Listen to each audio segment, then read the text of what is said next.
with Glenn from Toad, the Wet Sprocket. Thank you so much. I know you guys are about to perform, so thank you for talking to us. Yeah, absolutely. So you're here in Santa Cruz, which is not close but not too far from where you were born and raised, Santa Barbara.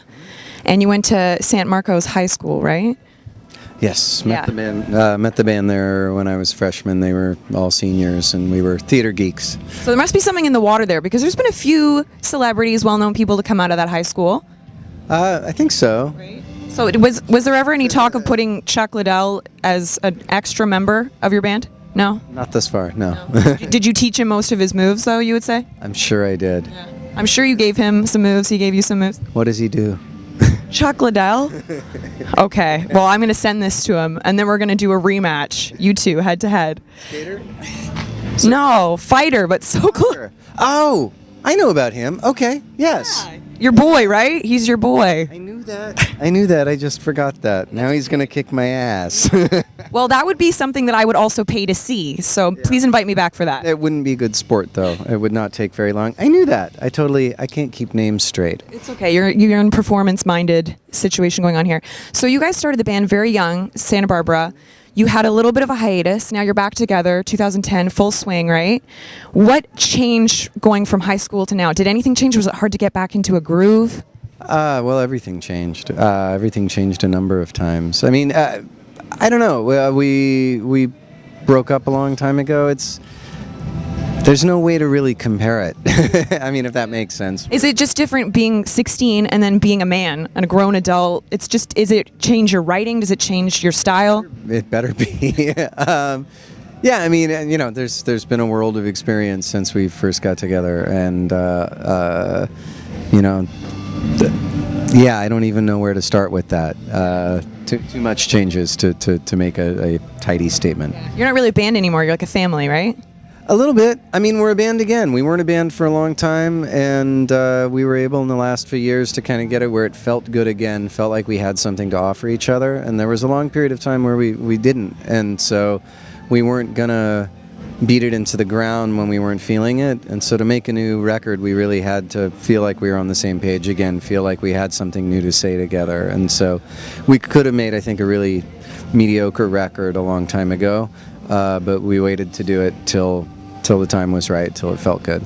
And when you're that young and you're in a band and you're touring and you're kind of going through the motions, it's all new. Now coming back, revisiting it, I know you put a picture on social media of a bike and you basically just said it was like your godsend. It was like how you deal with the insanity of it. Is it harder now? Like, what other outlets do you have to deal with that kind of craziness as an adult? You know, it's not new, you're not 16 anymore, but... There's different craziness. I mean, we're at a very different part in the career, right? We're no longer a major label act. We're kind of small potatoes now, but it's enough to make a living with, and so it's more of a family business. Which in many ways we're more constitutionally kind of we're better at that than we are at the kind of crazier, bigger thing.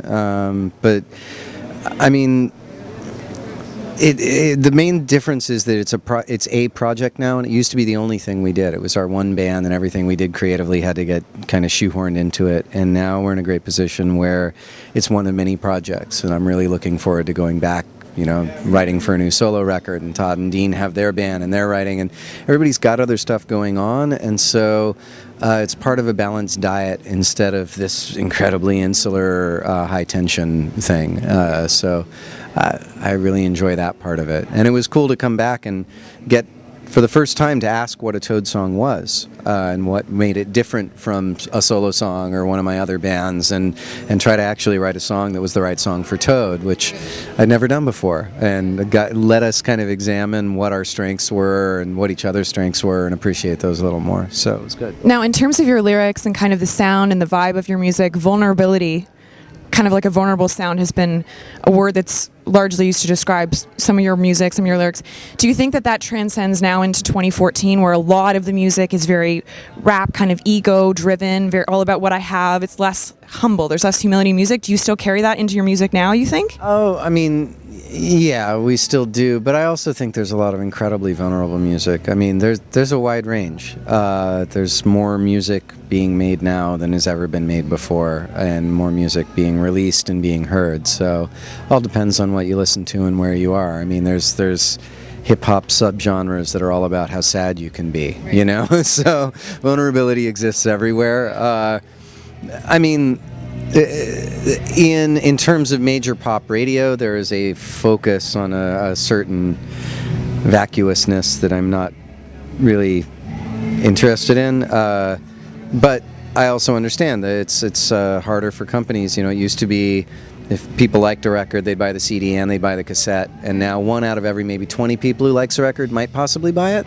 So you have more people listening to more music than ever before, and you have less albums being sold. And so the bets they can take are more conservative, and they're going to go for something that's bigger and brasher. But at the same time, there are all these incredible successes from left field out of the indie world, and things that kind of make their way somehow and get heard. So, I mean, something like Lorde, which is, contrary to everything else that's going on, and became the biggest song in the world. And people still gravitate towards that, as you've seen with her success. Now, I want to know the top 3 artists in your playlist on your iPod right now. Right now, it's probably still Alt J, James Blake, and recently, I guess, Bombay Bicycle Club. It's good running. Good running. I like these choices. I like where you're going with this. And you have a lot of loyal fans that you've kind of carried throughout your career. It's very fan-driven. I think a lot of people I've even heard coming in tonight are really excited to see you. They know you. They know your music. Would you say that coming back had anything to do with the fans? Was it more a selfish thing where you needed to create again, or was it? No, it's a bit of both. I mean, if there's no one there to listen to it, I mean, we could do it, but it would be a lot of trouble for very little reward. So the fact that people let us know for a long time that they wanted something new, and I mean, we didn't give it to them for a long time because it wasn't going to be ready. So it's, they've been very appreciative, and we're really appreciative they're there, because otherwise it would be empty clubs. So recently, I don't know if you follow Howard Stern at all, but he made a certain comparison, one of your songs, to a certain artist. I heard the Billy Joel thing, which I don't get myself. I probably think Billy Joel didn't get either, but flattered. Is there anyone that you would love to work with? Speaking of like a collaboration, anyone you would love to do a duet with even? Tons of people. I don't even know where to start. There's so much good music. I think you and Lorde would do really well together. I would take that. Yeah. I would like that. I'll see what I can do. I don't really have much pull, but, I've been to New Zealand. So you have a really exciting tour coming up this summer. You guys are touring right now, but you're partnering with Counting Crows this summer. So when does that tour kick off? I want to say June 8th, 9th? June 8th or 9th. Yeah. And goes through August 17th. So we obviously like to feature the Bay Area HQ. What, like, growing up in California, is it one of the states that you favor touring in? Is it? Yeah, I mean, I like it. Well, the problem with California is that there's such a long way between cities. You can be 2 hours in a different state, in a different city, in a major city, awesome city in the East Coast, and here the miles are certainly big. But I mean, both my parents went to Cal. My brother went to Cal. I was the only non-Berkeley graduate in the family, and so we've always had a lot of ties to the Bay Area. My brother, after 20 years in East Bay, just moved back to Santa Barbara. Maybe, I don't know, I think 5 years ago now. But so we've had pretty deep roots in the Bay Area. Love coming up here. Yeah.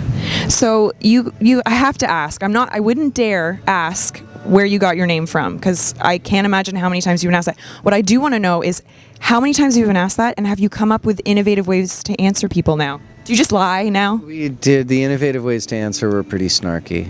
I like snarky. Yeah, no, you don't want to hear it. It was from a Monty Python sketch, and we just thought it was the worst band name ever. It was designed as a terrible band name, and we thought it was a really great joke because we didn't think we were that good a band. So, no, I love it. I just wondered if you guys started to just be like, I'm not answering that. No questions.